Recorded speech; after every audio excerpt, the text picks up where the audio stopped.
realmente raros. Sí existe, pero pues muy raro, muchas veces secundarias a algunos medicamentos y pues de origen fisiopatológico no asociado a medicamentos, muy raro. Entonces para eso, lo que nosotros empezamos en el tratamiento de osteoporosis, vamos a empezar con una regulación de la dieta. Entonces, en la regulación de la dieta, se empieza a consumir una dieta que sea rica en calcio y en vitamina D. Esto no es demasiado efectivo, sirve, pero pues no va a ser un tratamiento ideal para la parte de osteoporosis. Esto mejora con la actividad física.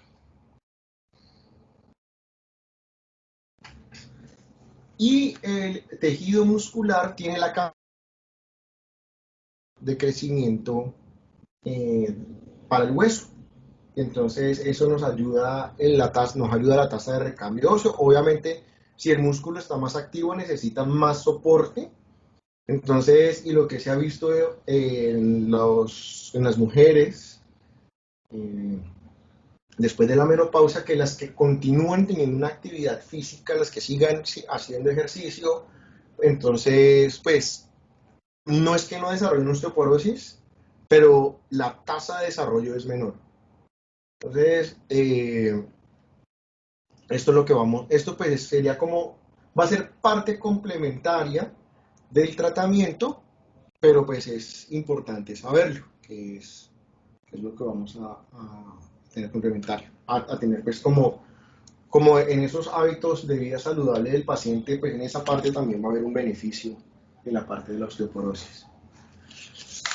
Bien, el principal medicamento que vamos a utilizar, o pues uno de los principales o que utilizamos es la vitamina D. Bien. La vitamina D, entre comillas, hormona D, o sea, tenemos como una vitamina, pero pues su función va a ser como de una hormona, no como las otras vitaminas que había en bioquímica que funcionaban mucho como cofactores. Esta va a funcionar, tiene un papel más hormonal. La vitamina D entonces tiene dos orígenes, eh, que son las plantas y son los animales. Otros animales, principalmente muy rica en los pescados. Preferimos la vitamina D de los animales porque es la vitamina D3 y nosotros pues siendo animales somos más afines a esa vitamina D3. Esta vitamina D3 entonces cuando uno se la quieren vender cara, entonces dicen no le vamos a dar vitamina D3 sino que le vamos a dar calciferol.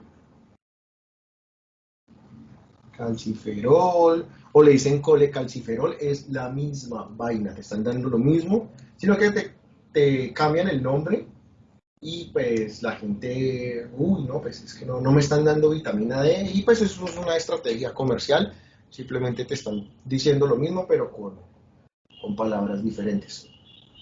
Bien. La vitamina D, ella va a pasar por varios pasos metabólicos. El primer paso metabólico se hace en piel, ¿sí? Y requiere de una activación por los rayos ultravioletas. Es decir, que si yo lo combino con lo de atrás, con la parte de ejercicio, es recomendable que nuestros pacientes salgan a hacer su hora de caminata temprano en la mañana. ¿Sí? Acuérdate que pues el solazo de Cali, el de las 10 a las 3 de la tarde, ese pues puede producir quemaduras, aumentar el riesgo de cáncer, pero el sol de la mañana no es tan nocivo.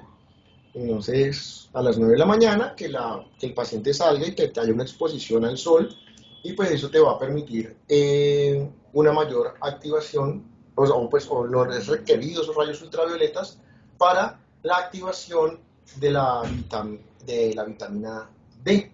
¿Sí? Entonces esa vitamina D3 se va a metabolizar en piel y se va a convertir en un metabolito intermedio que se llama calcidiol.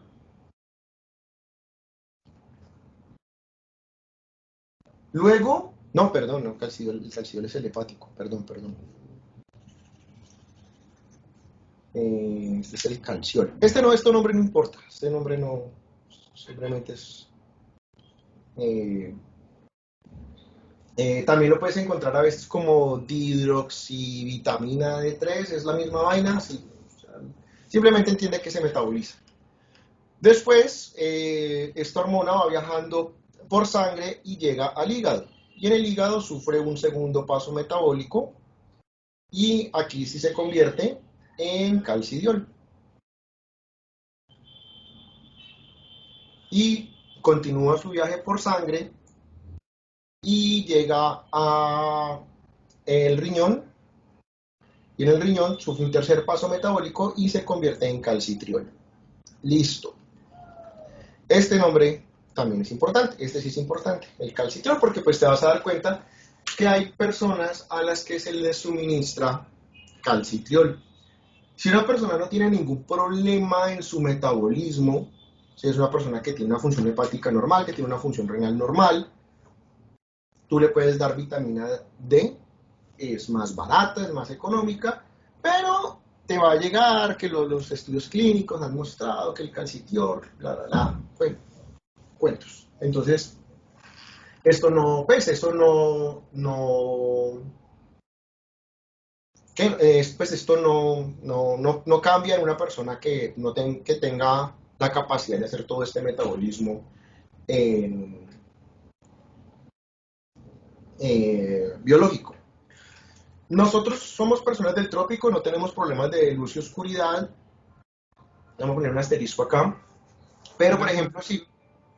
Dígame. Profe, qué pena, es que estaba escuchando y se me trabó cuando dijiste que pues si el paciente no tiene problemas le das vitamina D y luego Ah, no. dijiste, Sí, vitamina D. O sea, si el paciente no tiene ningún problema metabólico, o sea, si el paciente, su organismo de forma gratis le va a convertir la vitamina D3 en calcitriol. O sea que si no tiene ningún problema en ese metabolismo, pues tú le das vitamina D, te sale más barato. Si la persona tiene problemas, digamos que tengo una persona con un daño hepático severo, donde el hígado no está haciendo el metabolismo correcto, si una persona con un déficit metabólico, pues en ese caso sí es preferible darle calcitriol, porque no va a poder activar la vitamina D a la misma velocidad que lo activaría una persona sana. Solamente habría un caso, pero en el que daríamos o sea, que se mandaría calcitriol como de entrada, personas que no puedan tener exposición a la luz del sol. Por ejemplo, eso, o sea, si ya dependiendo de la cuestión laboral, entonces que la señora trabaja en una mina, ¿sí? Entonces, si no tiene exposición a la luz del sol, entonces que haya una reducción de eso, pues sería como el, lo conveniente. Igual, pues, cualquiera de los dos que tú recetes está bien. Esto es una hormona esteroidea, ¿sí? Entonces, el calcitriol, ¿sí? Es una hormona esteroidea. Y sí, igual que los glucocorticoides, que los estrógenos, que la progesterona, pues va a tener su receptor nuclear y nos va a inducir, ¿sí? La producción, ¿sí? La transcripción de ciertos genes que nos va a llevar a la producción de ciertas proteínas que es lo que nos va a generar los efectos de la vitamina D. La vitamina D, entonces, si te das cuenta, la suministramos con calcio. ¿Por qué? Porque la vitamina D lo que va a hacer es que nos va a mejorar, nos va a aumentar la absorción gastrointestinal de calcio. Eso es lo que va a producir. Y pues ese aumento gastrointestinal de calcio es lo que nos va a servir como pues de materia prima para la formación ósea. Este aumento en los niveles de calcio va a tener una repercusión y es que nos va a producir que hay una disminución en la liberación de PTH, de hormona paratiroidea, que es la hormona que nos va a regular los niveles de calcio y de fosfatos en, de calcio y de fosfatos en el organismo. Aparte de eso, la vitamina D lo que nos va también a colaborar es que nos va a disminuir la excreción renal de calcio. Bien. Entonces, si te das cuenta, regula calcio, ¿sí? El calcio se puede aumentar de dos formas. Entonces, ¿sí? La vitamina D tiene que venir acompañada de calcio. O sea, vitamina D sola, los ensayos clínicos han mostrado que es muy poco lo que, lo que el fármaco solo hace. Tiene que venir acompañada. El calcio lo puedes regular, ¿sí? Con dieta o con un suplemento. Eso es lo que, eso es lo que se puede, eso es lo que se puede hacer. Entonces a veces las personas pues no quieren, hay que tener cuidado de no sumar las dos porque pues esto, si sumas las dos, o sea, si haces una dieta alta en calcio y aumentas calcio también con suplementos, ese aumento masivo de calcio en el organismo, entonces lo que empieza a generar son producir que se formen cristales de calcio, entonces empiezan a aparecerte cálculos. Entonces tampoco queremos pasarnos a ese punto. Un aumento masivo en los niveles de calcio por la absorción y la disminución de la eliminación de la vitamina D tampoco va a servir para mejorar o sea, no quiere decir que más calcio me va a ayudar a controlar más la osteoporosis, no, nos va a ayudar en cierta medida. Entonces, este es el paso inicial que está buscando. Entonces, pero no es el tratamiento más efectivo. No es el tratamiento más efectivo. Los pacientes van a estar tratados con es una vitamina, entonces a menos de que haya una hipervitaminosis, esto no va a tener efectos adversos. Es una vitamina liposoluble, entonces se puede acumular en el organismo y las personas pueden sufrir de hipovitaminosis, pero pues si la persona se toma su dosis diaria, pues es un riesgo extremadamente bajo. Entonces no sería por un mal consumo del medicamento que pues es muy raro. Entonces no es un medicamento categoría A, no tiene efectos adversos, excepto el riesgo pues, de un mal uso y una intoxicación. Vamos a hablar de este grupo de fármacos que sí es supremamente importante y los vas a ver que se utilizan muchísimo, que son los bifosfonatos. Entonces, aquí vamos a tener al alendronato,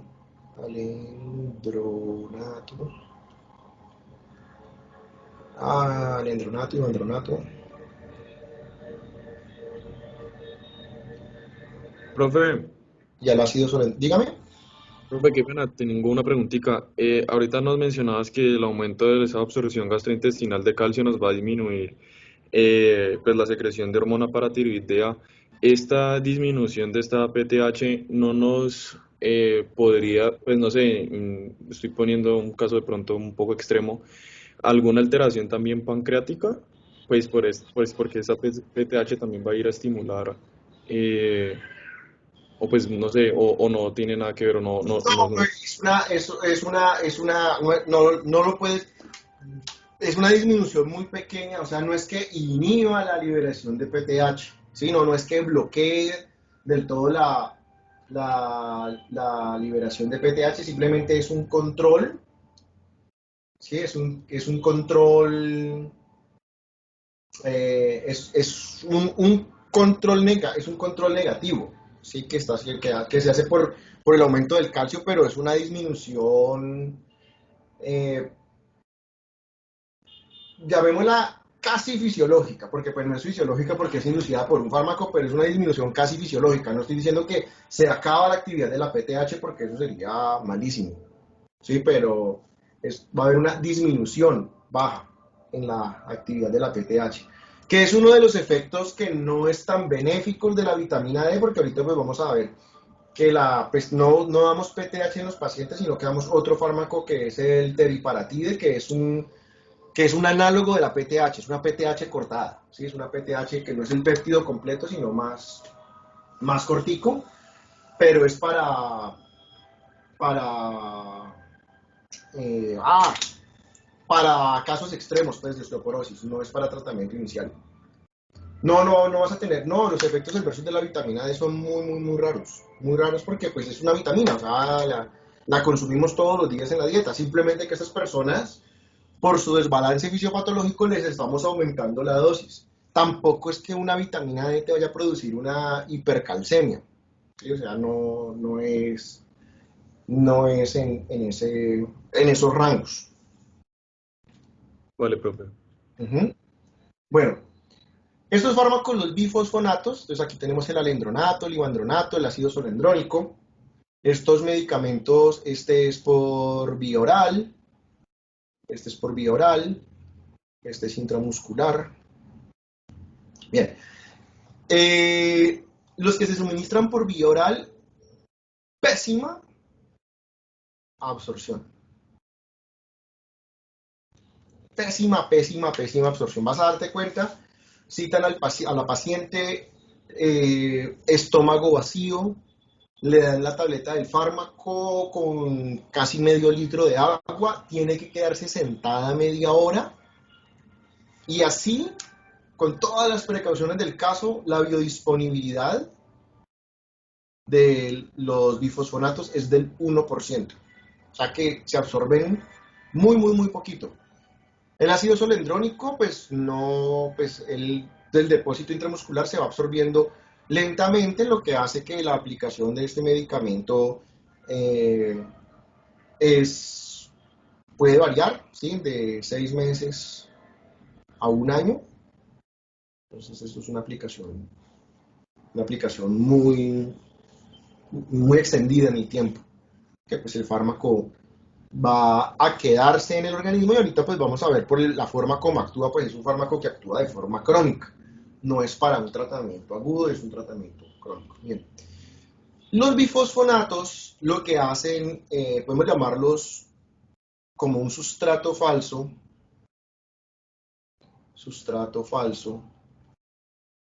del pirofosfato inorgánico. Pirofosfato inorgánico. Bien. Entonces, ¿qué quiere decir eso? Creo que vamos a ver. Entonces vamos a contar la historia del hueso. Entonces, aquí está el hueso que se está formando y aquí está el osteocito.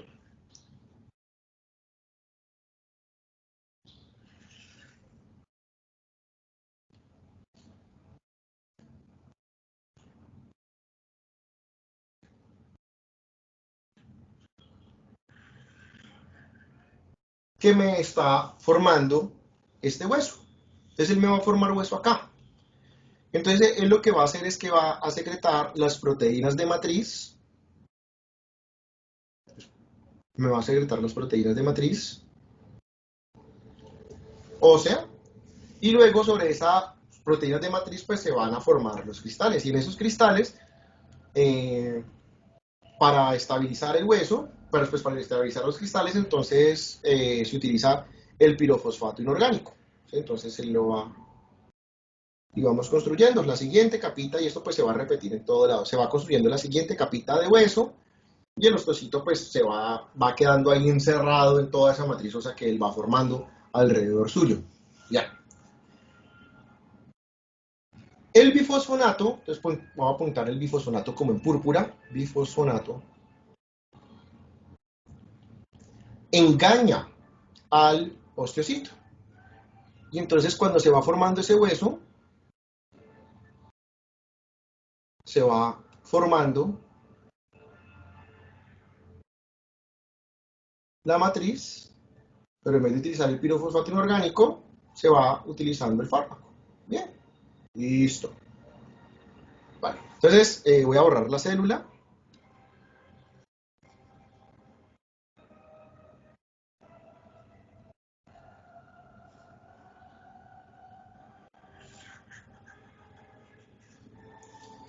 Entonces, esta matriz ósea que se siguió formando, porque pues esto, ¿qué se hizo el cursor?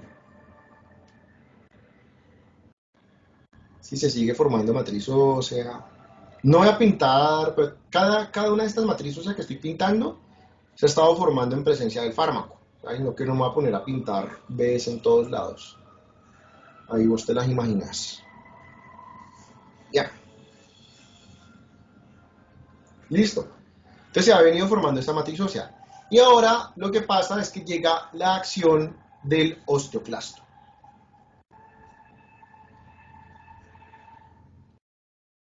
Entonces el osteoclasto lo que él va a hacer pues es destruir esta matriz ósea. El osteoclasto viene y entonces, como él funciona, él hace un efecto, entre comillas, de chupa. Él viene y se une estrechamente acá y forma aquí, ¿ha visto esas bombas de destapar el inodoro? Si usted colocara una de esas bombas sobre el piso y que queda ahí como un efecto de chupa, entonces eso es lo que está haciendo el osteoclasto acá. Él lo que va a hacer es que va a empezar, él tiene bombas de protones y empieza a acidificar este medio. Él empieza a secretar hidrógenos, hidrógenos, hidrógenos, hidrógenos, hidrógenos, y empieza a acidificar este medio, y lo que empieza a producir es que haya una ruptura de la matriz ósea. Entonces esta matriz ósea que estaba acá formada se empieza a destruir.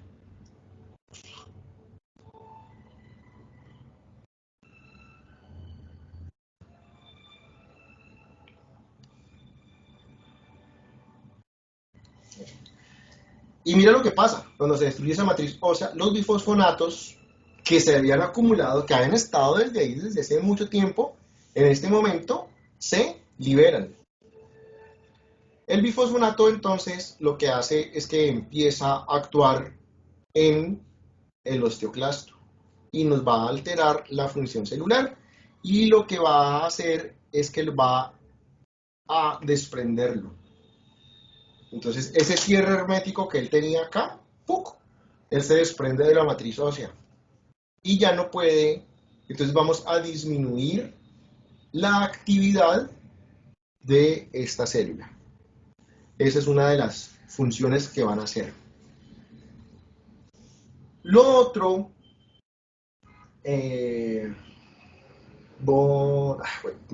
BMP. Lo otro es que cuando se está destruyendo esta matriz ósea,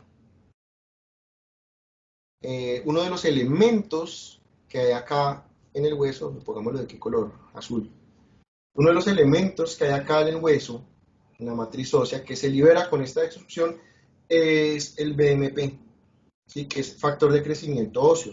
Este BMP lo que va a hacer es que nos va a estimular la actividad de los osteoclastos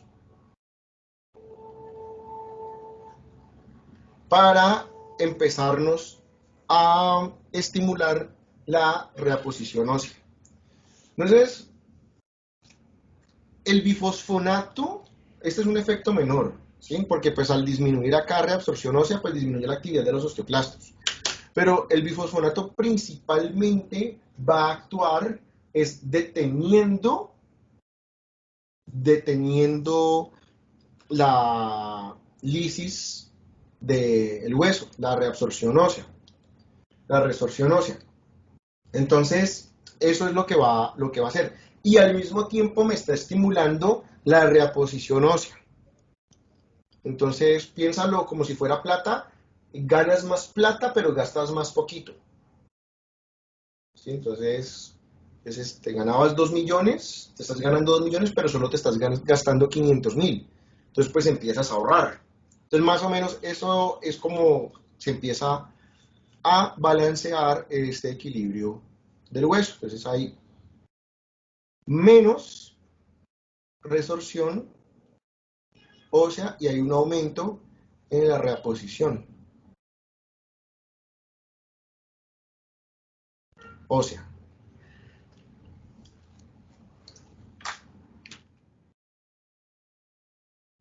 Los bifosfonatos pues no se pueden utilizar toda la vida. Los que son por vía oral se utilizan por 5 años. Esto se puede extender a 10 años si la paciente presenta riesgo o ha presentado fractura de vértebras.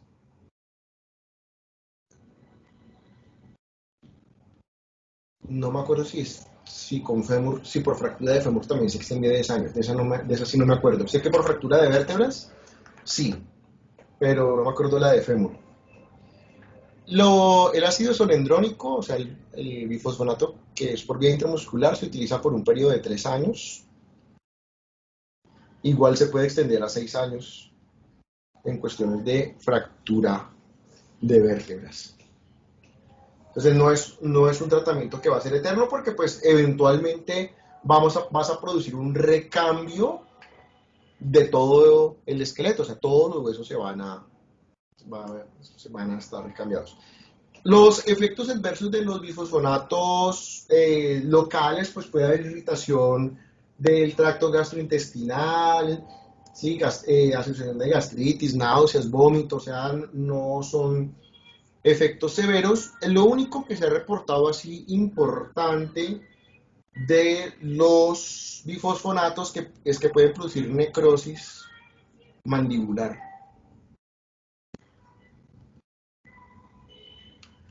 La aparición es muy extraña, es 1 en 200.000 pacientes.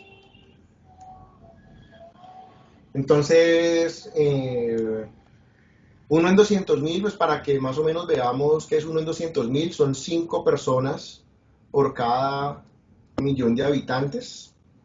¿Sí? Entonces piensa que así haciendo la sumatoria, si Colombia tiene 40 millones de habitantes, o sea, 20 millones serían mujeres, pero de esos 20 millones de mujeres, pues no todas tienen osteoporosis porque pues no están todas en menopausia, entonces digamos que haya más o menos 5 millones. O sea, quiere decir que multiplico, o sea que vas a ver en total en el país 25 casos de necrosis mandibular. ¿Sí? Entonces no es un efecto adverso, ¿sí? O sea, no es un efecto adverso que se presente con mucha frecuencia. ¿Sí? Es un efecto adverso severo, sí, porque pues, puede alterar la función tanto masticatoria, alimentación, estética de la persona, pero pues la incidencia es muy baja.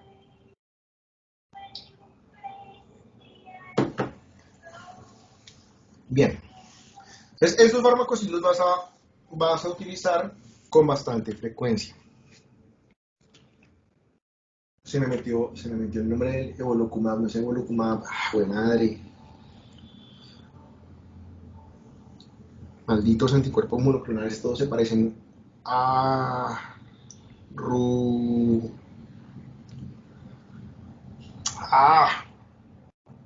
Se me fue el inhibidor de RANK. Bueno, hablemos primero del teriparatide.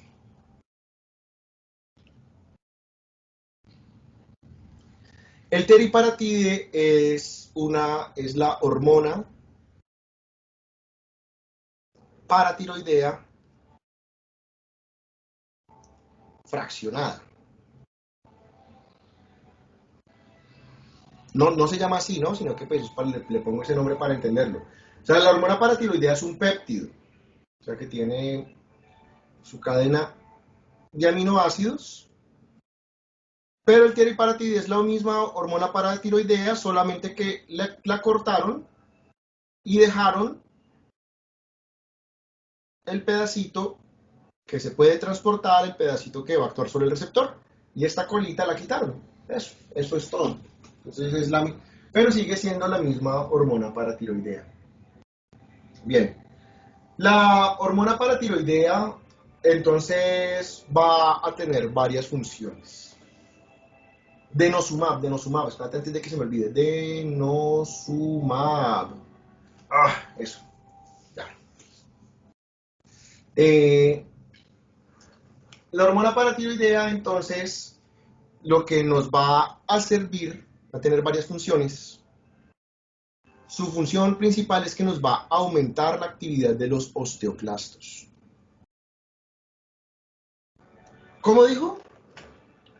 Entonces, pero si aumenta la actividad de los osteoclastos, pues no como que empeoraría la osteoporosis porque pues me destruiría más matriz ósea.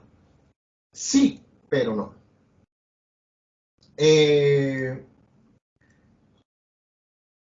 Lo que se busca al aumentar esta actividad de los osteoclastos es que haya un aumento en la liberación de BMP, ¿sí? Eso es un factor de crecimiento óseo, y del ligando RANK.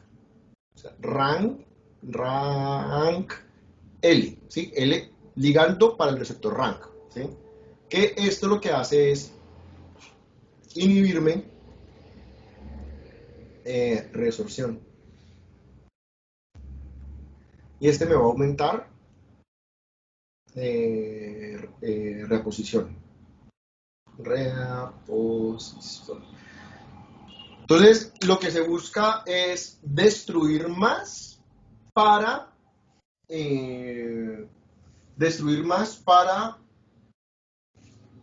generar más. Como quien dice, vamos a limpiar esta zona de acá, pero con los materiales de esta zona nos van a estimular para producir más hueso. Este medicamento no es un medicamento de primera línea, porque pues no queremos aumentar la actividad de los osteoclastos. Estos medicamentos ya se utilizan en pacientes que hayan sufrido de fracturas, si hay fractura de vértebras, si hay fractura de fémur, si hay fractura de caderas.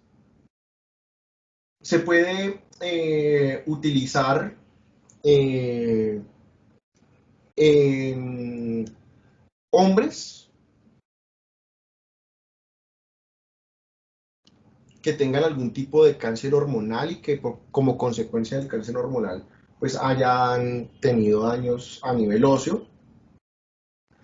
Se puede utilizar cuando la densidad ósea está muy baja.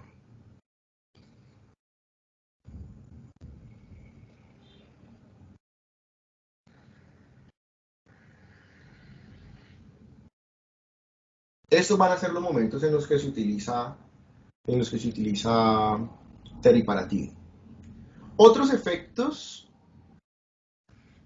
asociados al uso de este fármaco, entonces pues lo que vamos a tener es que hay un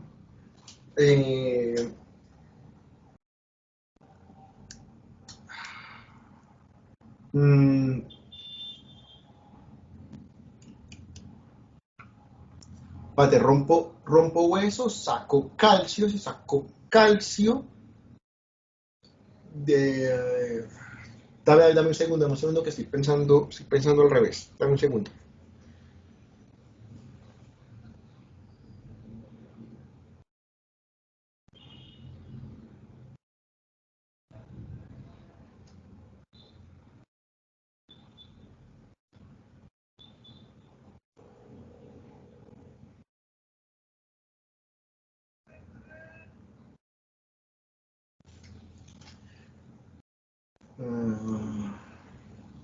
Si saco calcio significa que voy a botar más calcio. Si voy a botar más calcio, necesito entrar más calcio. Listo, ya.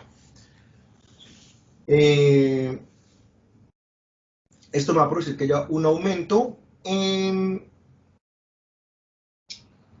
me produce que haya un aumento, el aumento es en el metabolismo, pues es que metabolismo de la vitamina D, lo que me va a producir que haya un aumento en la absorción de calcio. Era eso, ¿sí? Sí, o sea, cuando lees te dicen que la hormona paratiroidea te aumenta la absorción de calcio, no es directamente ella, lo que ella hace es aumentar la activación de la vitamina D, y por la vitamina D es que se va a aumentar la absorción de calcio y de fosfato. Esa es la que, esos son los que se van a aumentar, y pues este aumento pues nos va a servir a hacer este estímulo de la reabsorción ósea. Esto pues fisiológicamente está regulado, pero ya cuando pues una paciente está en osteoporosis, pues esa reabsorción ósea, eso es lo que nos está causando la enfermedad. Bien, listo. Es otro fármaco que vamos a ver, que es el denosumab. Entonces, realmente, esto es un fármaco que va a tener denosumab, lapicerito, denosumab. Este fármaco, entonces, es un anticuerpo monoclonal contra RANC. Y lo que nos va a impedir es la función de este receptor. Entonces, la actividad de RANC lo que nos va a hacer es que nos va a disminuir, o sea, cuando o sea, como es anti-RANC, entonces lo que hace es un bloqueo de RANC. Entonces, el bloqueo de este receptor, lo que pues ya lo dije anteriormente, lo que hace es disminuirnos la actividad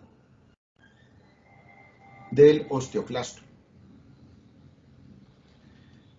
Va a tener el problema de que sin la actividad de los osteoclastos, pues no se liberan los factores de crecimiento óseo. Entonces, esa es como la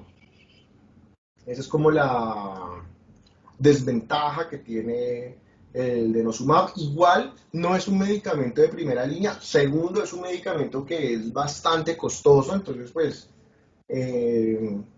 no todos los pacientes de nuestro sistema de salud van a tener acceso al denosumab. Como todos los anticuerpos monoclonales, pues estamos inyectándole una proteína extraña al organismo, y pues eso lo que nos va a generar es que haya aumento, que pues haya alto riesgo de reacciones alérgicas. Se utiliza también en los pacientes que ya tienen una densidad ósea muy disminuida, o pacientes que hayan presentado algún tipo de fractura de cadera o de vértebras. De resto no se va a utilizar. Otro factor que ha demostrado el denosumab es que disminuye los mediadores inflamatorios en hueso. Esa es la inflamación, o sea, aunque no hay una inflamación como tal en el hueso en osteoporosis, pero sí hay muchos mediadores de inflamación que estimulan la actividad de los osteoclastos. Entonces, al disminuir la actividad del osteoclasto, también él disminuye la estimulación que está haciendo sobre las células vecinas, disminuyendo los mediadores inflamatorios. Entonces, esa es una de las ventajas que tiene este fármaco, y pues es de los últimos fármacos que ha salido para el tratamiento de osteoporosis. Tenemos otros medicamentos, pero pues ya vamos a cambiar. Póngale control enter ahí. Vamos a hablar de la tiroides. Tiroides es súper botado. Tiroides es regalado. Bien. Entonces, pues en patología te van a hablar de hipotiroidismo, y te van a hablar de hipertiroidismo, o debo decir, te van a leer de hipotiroidismo y hiperparatiroidismo. El objetivo, ¿sí? Entonces, el paciente hipertiroideo, el objetivo terapéutico es volverlo hipotiroideo y tratar el hipotiroidismo. Ya, ese es el objetivo. ¿Sí? Entonces, un paciente hipertiroideo, nosotros podemos tener un tratamiento de regular la síntesis de hormonas. Podemos hacer un tratamiento quirúrgico, o podemos hacer un tratamiento, ¿cómo lo llamaríamos? Radioactivo, quimioterapia, ¿no? Quimioterapia, la palabra que estaba buscando, quimioterapia. Bien, Entonces, pero la idea de esos tratamientos es pasarlo a ser hipotiroideo y tratar el hipotiroidismo. Vamos a mirar entonces el eje que nos regula la actividad. Entonces, en el hipotálamo entonces va a secretarnos una hormona que se llama TRH, hormona liberadora de tirotropina. ¿Sí? Entonces, hormona liberadora de tirotropina. Esta hormona viaja hasta la hipófisis y la hipófisis nos va a liberar TSH. La TSH entonces va a viajar a la glándula tiroides y va a ser el estímulo para producir la liberación de las hormonas tiroideas de T3 y T4. Muy similar que hemos visto y que vamos a ver pues con otras hormonas. Van a tener unos retrocontroles, o sea que estas hormonas viajan por sangre, regresan, cuando llegan al hipotálamo y a la hipófisis, pues vamos a tener un retrocontrol negativo de estas hormonas. Por eso, pues, ves que frecuentemente en los pacientes con enfermedad tiroidea miden la TSH para saber si hay un aumento o una disminución asociado a estas hormonas, ¿sí? Porque puedes tener un aumento de la TSH, pero por un adenoma hipofisiario y no por una alteración tiroidea. Entonces, eso es lo que podemos estar viendo. Bueno, entonces, lo que yo quiero controlar es la síntesis. Y la síntesis de las hormonas tiroideas pues se va a dar en la tiroides. Entonces vamos a mirar a ver cómo se controla esa síntesis. Entonces, la hormona, pintemos aquí una sino, ¿así o no?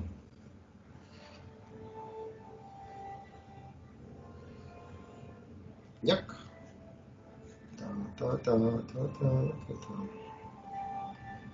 ¿Ve? ¿Ustedes ya están vacunados? No, ¿No? pues Pero solo el va el del próximo centro. semestre sí lo vacunan, porque ya hay No, pacientes. la idea es que sí.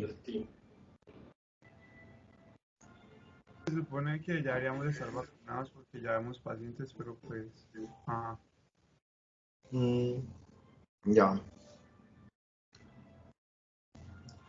Bueno, entonces, las células, ellas van a producir esto acá adentro es un coloide es gelatina royal, ¿sí? O sea, es agua con proteínas.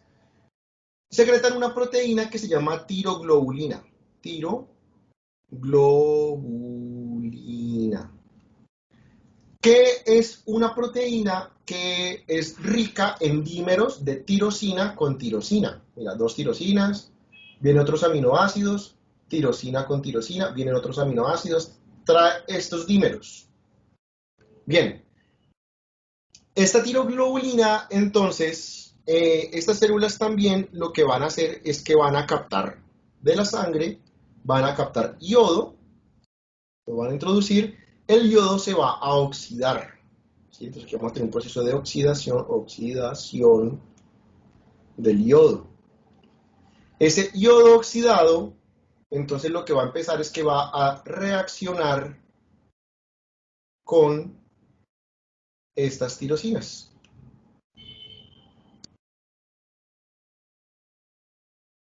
¿Cómo se llamaba la berraca enzima que cortaba esto? Uy, me está cayendo mal el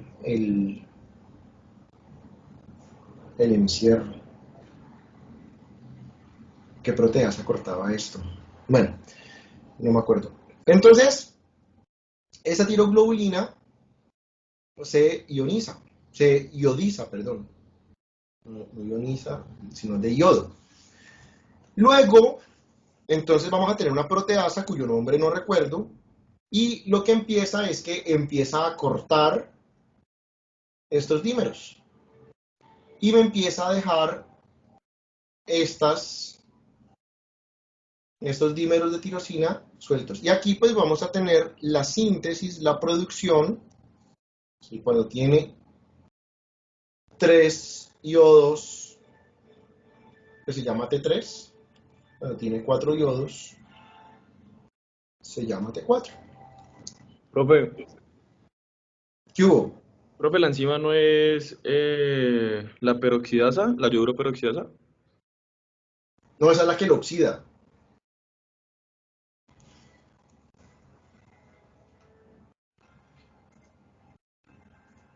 Toca preguntarle a Gayton, a ver, porque no me acuerdo en este momento el nombre de la enzima.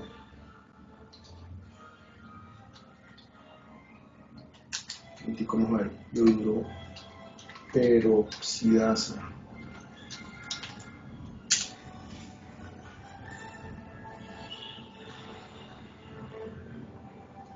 No, sí, pues que el nombre dice, esa es la que oxida, esa es la que va a oxidar el yodo. No, la otra no me acuerdo, pues igual nos importa es esta, la de la oxidación, porque pues la otra, la proteasa no, fármacos contra la proteasa no hay. Entonces, bien, metabólicamente, T4 se puede metabolizar, puede perder un yodo y metabolizarse a T3. T3 tiene más potencia, mayor potencia. T4 tiene menor potencia, pero tiene una vida media más larga. ¿Listo? Entonces esa es la diferencia que vamos a tener. Entonces nosotros tenemos un medicamento que es el principalmente que vamos a utilizar, que se llama metimazol. Metimazol, y ya les digo cómo no confundirlo. Hay otro fármaco que se llama metamizol. ¿Sí? Como para uno ponerle los dos nombres en el parcial. Sí, dígame cuál es cuál. El que trae la I al principio es del yodo. ¿Sí? Entonces, como la forma como yo los aprendí a diferenciarlos. El metamizol, cuando lo busques en la literatura, es la dipirona. Es la dipirona. En otros países la llaman metamizol. Pues tiene dos nombres. ¿Sí? En Colombia la llamamos dipirona, en otros países la llaman metamizol. Pero pues para que no te vayas a confundir, te lo aclaro. Sino que son muy parecidos esos nombres. Bien, el metimazol, entonces, lo que hace es que nos bloquea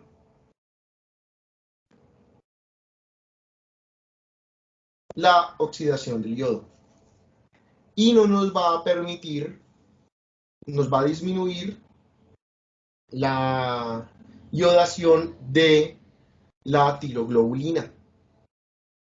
Y de esa forma, entonces, disminuye, ¿sí? Entonces, la síntesis de T3 y de T4.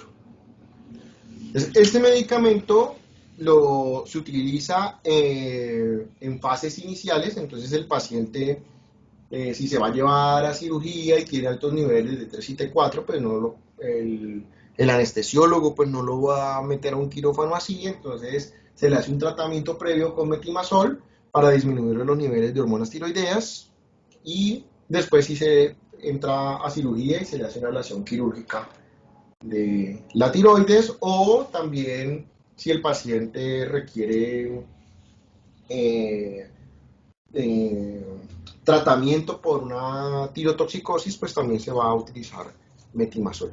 Este va a ser el principal medicamento. Esto es las hormonas tiroideas son necesarias para el desarrollo embrionario. Entonces, estos medicamentos son teratogénicos. Entonces, el metimazol es un medicamento que es teratogénico, es una categoría X en embarazo. Se utiliza otro medicamento que también es teratogénico, pero es menos teratogénico, que es el propil tiuracilo. ¿Sí? Sigue siendo un medicamento que va a producir alteraciones en el feto, pero esto se podría utilizar en el primer trimestre de embarazo. En caso tal de que haya que tomar alguna medida de urgencia en una paciente que sea hipertiroidea y quede embarazada. De resto, el tratamiento, aparece un fármaco un beta bloqueador que es el propranolol.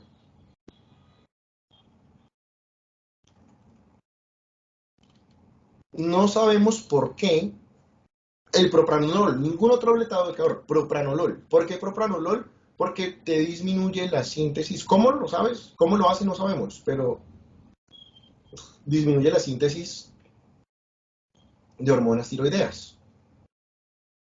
Estos pacientes hipertiroideos pues van a tener su sistema simpático hiperactivo y ese efecto del propranolol pues ayuda a disminuir la taquicardia, la hiperactividad, la ansiedad, todos los síntomas que vienen asociados al hipertiroidismo. Entonces, digamos que el hallazgo en el tratamiento de los síntomas fue que se observó que ahí también había una disminución de las hormonas tiroideas. Entonces, pero con el propranolol no se presenta con otros beta bloqueadores.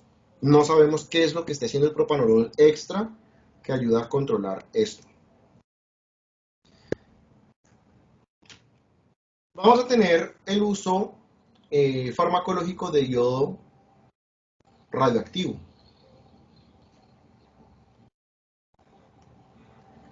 Esto entonces lo que nos va a producir, entonces lo que se hace, se empieza un tratamiento inicial con metimazol más propranolol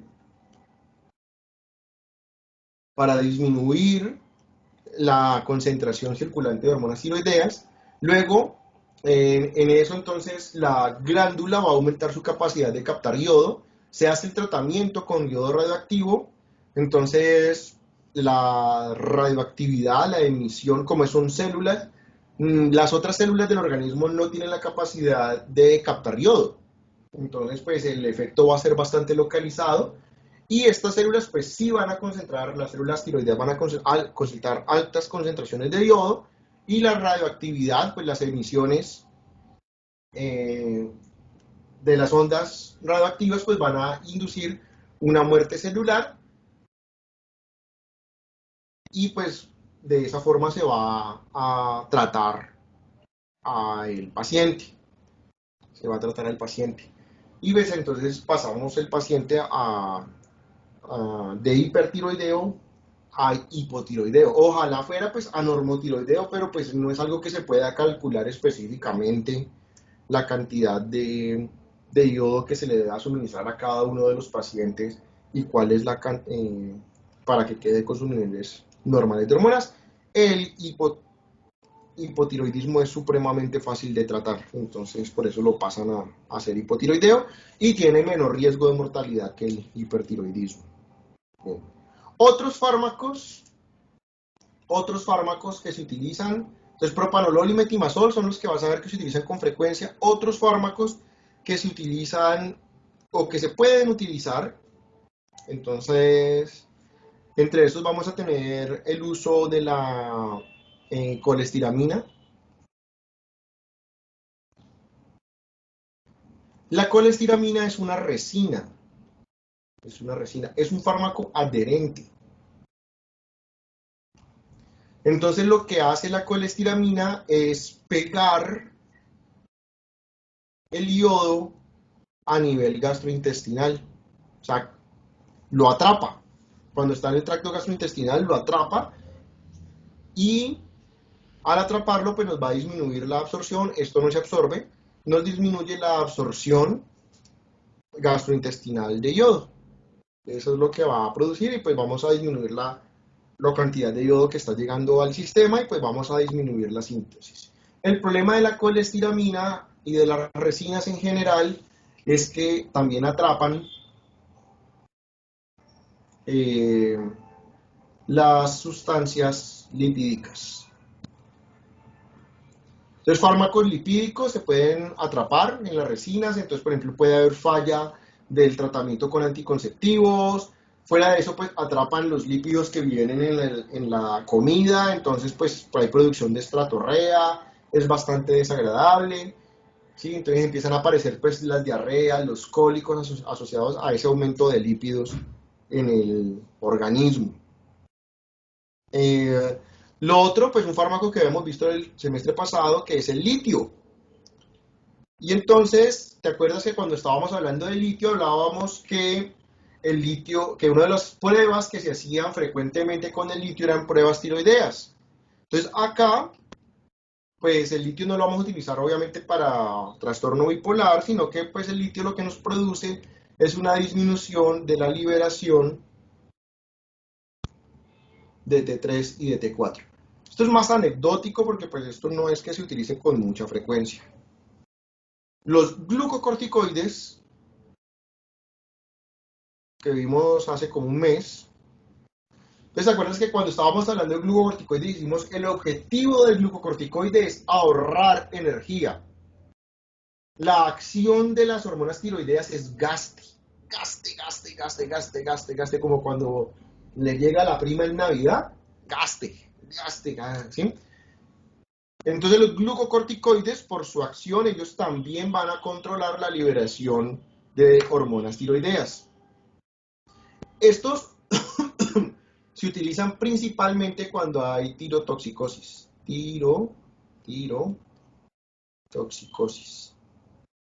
¿Sí? O tormenta tiroidea, o sea, cuando los niveles de hormonas tiroideas aumentan de forma severa y pues ya hay una disfunción generalizada, como entre comillas una intoxicación por hormonas tiroideas. El último fármaco que está en ensayos clínicos, no está en ensayos clínicos porque el fármaco está en el mercado, pero está en ensayos clínicos para el uso en hipertiroidismo, es el rituximab. Este fármaco, esto es un anticuerpo contra la proteína, el receptor CD20 de los linfocitos B. Y lo que se ha observado es que el tratamiento crónico prolongado con rituximab puede revertir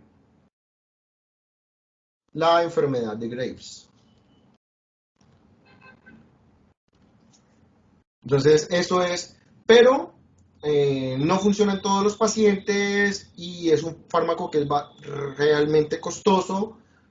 Y el riesgo-beneficio del tratamiento crónico con rituximab, pues es de evaluarlo porque no, pues sí puede revertir la enfermedad, pero no todos los casos. La inversión económica es grande, los efectos adversos por el rituximab solo para hacer ese tratamiento. Esto es un medicamento para leucemias, leucemias linfoides, y el costo biológico del tratamiento crónico en el paciente también es alto. Hipotiroidismo, súper fácil, se resume en una palabra. Hipo, tienes poquitas hormonas tiroideas. ¿Qué te hay que darle al paciente? Hay que darle hormonas tiroideas. Le damos T4, el medicamento se llama levotiroxina. Ya. Sí, entonces pues hipotiroidismo no... por eso te digo, es de menor riesgo. O sea, sí, el hipotiroidismo no tratado tiene una gran cantidad de consecuencias metabólicas. El hipotiroidismo tratado, pues el paciente tiene que cuidarse en la dieta. Es un paciente que va a tener poca energía y va a tener aumento de LDL en sangre y una cantidad de cosas. Pero pues el paciente hipertiroideo se va a infartar rapidísimo y va a tener problemas óseos. Entonces, pues no es mejor tener al paciente del lado hipotiroideo, puede vivir el resto de su vida como hipotiroideo y tratado con levotiroxina. Es el único fármaco que hay. O sea, no hay más fármacos para las hormonas, para el hipotiroidismo, porque pues se le suministra al paciente lo que él requiere, que es la hormona tiroidea. Existe la T3, no me acuerdo cuál es el nombre de la T3, pero pues, no se suministra porque los efectos son más intensos, porque es de mayor potencia y hay que suministrarlo con mayor frecuencia. No se mantienen los niveles de fármaco, niveles estables de fármaco. Entonces, pues, no hay como ninguna ventaja terapéutica de dar T3, entonces, pues, históricamente los tratamientos con T4 han sido efectivos. Y si algo está funcionando, pues no lo cambies, no lo varíes.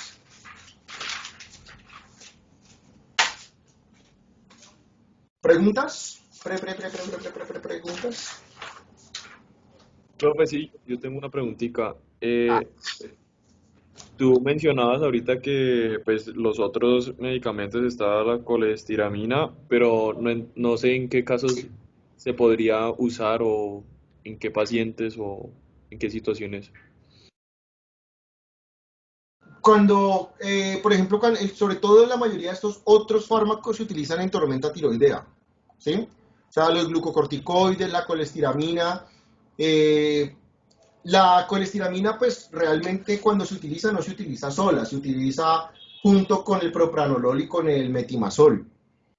Entonces, para disminuir, o sea, ya los otros dos están ayudando a disminuir la cantidad de síntesis de hormonas tiroideas.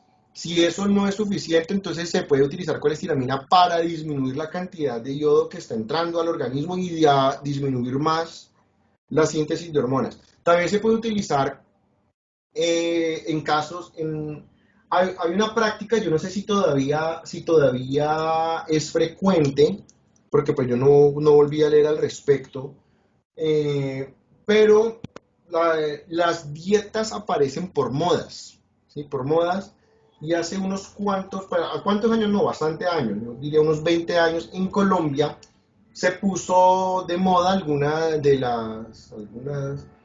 en ese tiempo no había influencers, no había YouTube ni nada de eso, sino que pues alguien publicaba en la revista o en tratamientos para adelgazar y alguien dijo que lo que hacía era que se tomaba una copita de isodine. Entonces pues el isodine sabemos que es yodopovidona, que es un antiséptico, y la gente escuchó eso y leyó eso y que con eso bajaba hartísimo de peso. Y la gente en Colombia, pues todo buen colombiano, empezó a tomar isodine.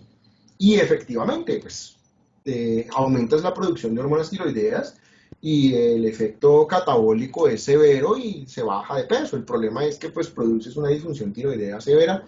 En esos pacientes, por ejemplo, si hubiese un caso de esos que te llegara una persona que ha consumido yodo en altas cantidades, pues se puede utilizar colestiramina para disminuir la absorción, pues digamos como en caso de una toxicidad aguda por yodo.